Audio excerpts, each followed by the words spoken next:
Nearly 200 nations have just approved a $300 billion a year climate deal at the COP29 talks in Azerbaijan.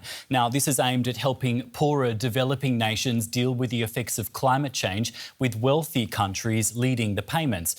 The deal comes after 2 weeks of fraught negotiations that dragged well into overtime. Developing nations were unhappy with what was on the table, saying they believed their proposals were being ignored at the COP29 summit and that they needed a much higher amount. Experts estimate that climate-vulnerable countries need more than $1 trillion a year to mitigate the impacts of global warming.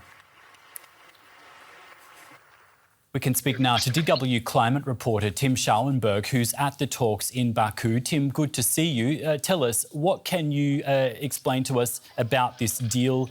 What's just happened? Well, what just happened is that we're seeing a lot of facilitation in this plenary. This day really reads like a thriller if it wasn't about the future of this planet, about the climate crisis, this existential climate crisis. There were suspensions of negotiations today. We were close to a no deal. Parties walked out, parties walked in, then we were back again. And now the deal is there. Maybe you hear the people, parties in the plenary behind me cheering. There is a deal on the table, which was just agreed to, $300 billion, which should be used from the developed countries to the developing countries, used for climate protection. It is much less than they have asked. They have been asking for $1 trillion. That's what they need to protect the climate in the future, to manage the green transition. It is much less, and to be very clear, it's also not enough. It's just enough to balance inflation and increasing costs for them.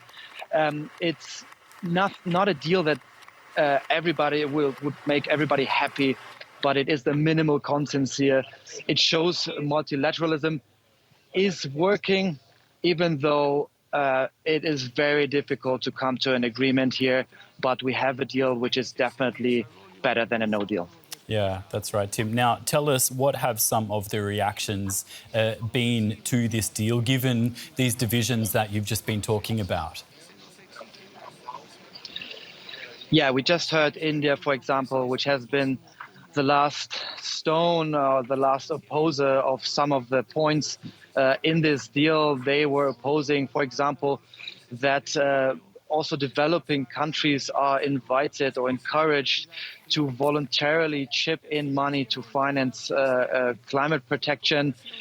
Their reaction was a reminder to developed countries that they are in the lead, that they need to take the action, that they are responsible for climate change, and that this is an agreement, a political agreement, which is based on trust. There is no court behind it. There's no legislation behind it, which obliges the parties to let action follow. And they said, well, now you must show that this deal was not done for nothing. Now you have to show that the trust we put in you is a good investment. Yeah, that was India.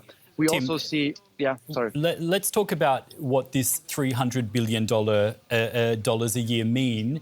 What will this money concretely mean for developing countries as they battle the impacts of climate change?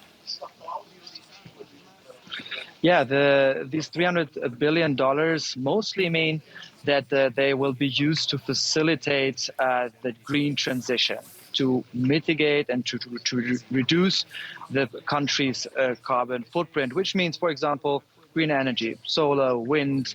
A smaller part can also be used for adaptation measures. It can be used to subsidize the green transition, to give a push to companies in those countries, facilitate measures that those countries, developing countries, could not afford by themselves. There's DW climate reporter Tim Schauenberg speaking to us from Baku, Azerbaijan, shortly after nearly 200 nations approve a $300 billion a year climate deal at these COP29 talks to benefit developing nations. Tim Schauenberg, thank you. Well, one of the core demands of these developing countries has been to get the funding that supports the transition to climate adaptation mechanisms that help them tackle climate change. Many countries are already working on indigenous solutions. Now, the Indian capital, Delhi, has been choking under toxic smog after air quality there dipped again. One of the chief sources of the problem is farmers setting fire to their fields to prepare for new planting. Some NGOs are trying to encourage cleaner methods. Farmers in this tiny village in the Indian state of Punjab could help provide a solution to a huge problem. Unlike the majority of farmers, they do not burn their stubble or the residue left over from the harvested crops, which officials say is a major cause of air pollution. With the help of a local NGO, the farmers here are using a technique called mulching. It's a process where machines tied to the tractor spray seeds as well as put down a layer of stubble from previous crops. The layer of stubble on the soil helps maintain its moisture and its fertility. The wheat cultivated here is using the mulching method. It involves applying water to the seed and the layer of stubble upon it. That generates enough heat so that it begins to germinate. It later becomes compost for the crops. And results have been promising. The NGO is helping farmers adapt to this method. Many here have come to the conclusion that using stubble instead of burning it has its benefits. When farmers burn residue, there's so much pollution. The first victim is, of course, the farmer themselves, along with their family members. That's why we're trying to raise awareness among the farmers, suggesting they don't burn and adopt the mulching technique instead.